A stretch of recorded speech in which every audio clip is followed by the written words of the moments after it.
इस सदी के महान दार्शनिक रजनीश ओशो, और ये बात बोलने में हमें कोई बुराई नहीं है। दुनिया के लोग भले ही हमसे कहेंगे कि आप उनकी महिमा क्यों गा रहे, लेकिन व्यासपीठ हमारी स्वतंत्र है, किसी के आदि नहीं। मेरे पागलों, इस पूरी दुनिया के कुछ महापुरुषों को छोड़कर कोई ऐसा कथा व्यास नहीं होगा जो उनको ना सुनता, स्वीकार करे ना करे। असंभव, असंभव। कहना क्या चाह रहे हैं भैया? अभी पता चले।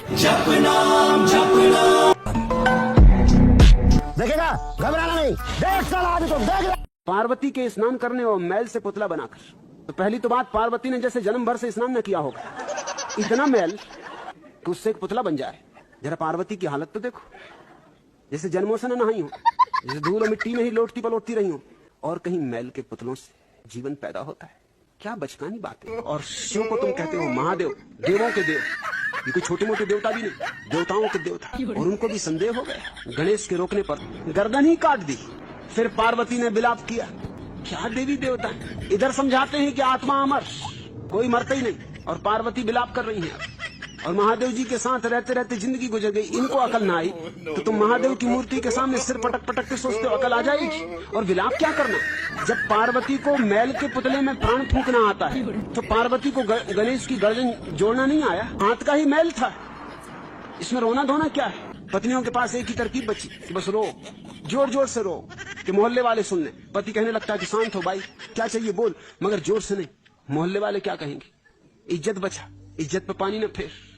इज्जत का सवाल उठा होगा, शिष्यों को भेज दिया। शिष्य भी उन्हीं जैसे भंगेड़ी, आखिर जैसे गुरु होंगे वैसे शिष्य होंगे ना। शिव जी तो दम मारो दम, गांजा भांग पिए बैठे होंगे, उन्हीं में से किसी शिष्यों को भेज दिया गर्दन लेने। वो एक नवजात हाथी को मार के उसकी गर्दन ले आए। ये सब बातें साफ है कि भंगेड़ी ही कर सकते। हाथी की गर्दन और आदमी की गर्दन में कुछ तो फर्क है, लेकिन अब जो नशे में हो उसको क्या फर्क। और शिव जी ने उसी गर्दन को जोड़ दिया। उनको भी ना दिखाई पड़ा कि गर्दन किसकी है। जैसे अंधों का खेल चल रहा है। भारत के धर्म ग्रंथ इसी तरह की बकवास से भरे हुए हैं। मगर अद्भुत है हमारा देश, इस तरह की व्यर्थ की बातों को पूजे चला जाता है। ये सारी चीजें समय के लिए शायद ठीक रही होंगी, जब आदमी का बिल्कुल बचपना था, जब आदमी को कुछ होश न था। और ये अभी भी यही कर रहे हैं, अभी भी मिट्टी से बना रहे हैं गणपति को, गणपति बप्पा मोरया। आज इस 20वीं सदी में गणेश की पूजा देखकर हैरानी होती, शिव के मंदिर बनते देखकर हैरानी होती, शिव के और गणेश के भक्तों को देखकर अचंभा होता है। क्या पागलपन है, कैसी विक्षिप्तता है। इस तरह की व्यर्थ की बातों को सम्मान दिया चला जाता है। इन्हीं अंधविश्वासों ने हमारी बुद्धिमत्ता को कुंठित कर दिया है। जो लोग इस तरह की बातों को मान के चलेंगे, इनसे क्या तो विज्ञान का जन्म होगा और क्या धर्म का जन्म होगा। ये तो गुलाम ही रहेंगे। ये तुम्हारे तथाकथित ऋषिमुनियों की कृपा है, उन्होंने तुम्हें उल्टी बातें सिखाई। उन्होंने जीवन की बुनियाद तो तुम्हें दी नहीं, जीवन के शिखर की बकवास शुरू कर दी। काखागा सिखाया नहीं, और तुम्हारे हाथ में सूत्र दे दिए बड़े बड़े। छोटे बच्चे के हाथ में जैसे कोई तलवार थमा दे, तो या तो वो खुद को नुकसान पहुंचाएगा, किसी और को नुकसान पहुंचाएगा। तुम दुनिया की सबसे पुरानी सभ्यता हो, तुम्हारे पास तो विज्ञान परम शिखर पर होना चाहिए था, लेकिन तुम्हारे तथाकथित धर्मगुरु तुम्हें भगोड़ा बनाते रहे। और जो होना है वो तो परमात्मा की कृपा है, उसके बिना तो पत्ता भी नहीं हिलता। तो फिरंगियों ने तुम पर कब्जा कैसे कर लिया। फिरंगी तो तुम्हारे परमात्मा से भी ताकतवर मालूम होते। तुम मूर्खताओं से भरे हुए लोग हो, और तुम अपनी मूर्खता को अभी भी बचाना चाहते हो। मेरी बात जहर की तरह लगेगी, लेकिन मेरी मजबूरी है। किसी को कैंसर हो तो ऑपरेशन तो करना ही होगा, और तुम जिसको संस्कृति आधार ही नहीं है, कोई धर्म की बकवास है तुम्हारे पास, और तुम्हारी बकवास कुछ काम ना आई। तुम हमेशा गलत चीजों की वजह से हारे, इसमें किसी का दोष नहीं है। किन किन ने तुम्हें गुलाम बनाया, जरा सोचो तो।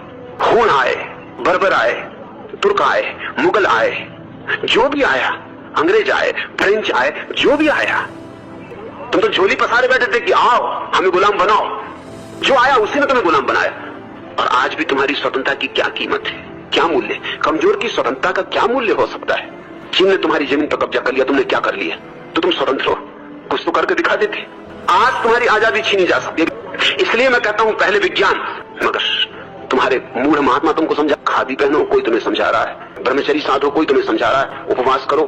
मैं तुमसे कहता हूं विज्ञान को जन्मा लो, समय रहते जन्मा लो। हमने बड़ी से बड़ी भूल जो की है अतीत में, वो थी विज्ञान को नहीं जन्माया। और हम जन्मा सकते थे, क्योंकि हमारे पास कोई विचारकों की कमी न थी, चिंतकों की कमी न थी। मगर हमने चिंतकों और विचारकों को गलत मोड़ दिया। अब हनुमान चालीसा पढ़ोगे तो ठीक है, जैसी बुद्धि हो जाएगी तुम्हारी। इससे ज्यादा आशा भी क्या कर सकते हो। कोई बंदरों को पूज रहा है, कोई गौ भक्त है, कोई हाथियों को पूज रहा है, कोई जानवरों को पूज रहा है। इस संस्कृति को तुम मुझसे बचाने को कह रहे हो? तुम बचाने योग्य क्या है? इस कूड़ा करकट को बचाने की बात कर रहे हो? और तुम कहते हो कि समर्थन में भारतीय संस्कृति का मैं ज्यादा विरोध क्यों करते? इसलिए कि भारत से मुझे प्रेम है। मैं चाहता हूं कि सारी मनुष्यता एक संतुलन पर आएगी, सम्मान पूर्वक अपना स्थान पाए, और ये विज्ञान के बिना नहीं हो सकता है।